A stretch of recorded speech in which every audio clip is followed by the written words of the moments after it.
No, ma io voglio un lavoratore. No, almeno un lavoratore. No, un lavoratore ci vuole.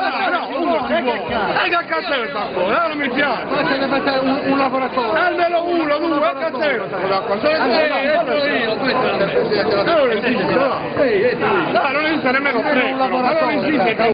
E così il sindacato è di 3 operati. Ci prendono 20.000 euro al mese, non sappiamo più un cazzo! Facciamo così, dai 30 non ci può entrare, anche se non sa che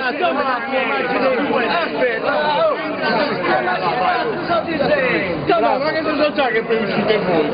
Perché gli diciamo che non ha senso che vabbè, capirà il porto per il facile, non ti vuole mi fare dare il ma volete entrare Non è chi che vuole entrare? è una cosa vostra. Vai Luca. I sindacati. non come entrare tra di noi, non vale. Se no se ne sono... Se non fanno entrare 3 lavoratori se ne escono. ma non cambia niente, tanto non ci volevano fare entrare dall'inizio, Ho capito, ma se non vi fa entrare, allora vuol dire che i sindacati escono sì, ma li fanno piacere che sanno non fare voglia di sindacati. Questo è un dato di fatto ed è un dato importante per la stampa. Ma che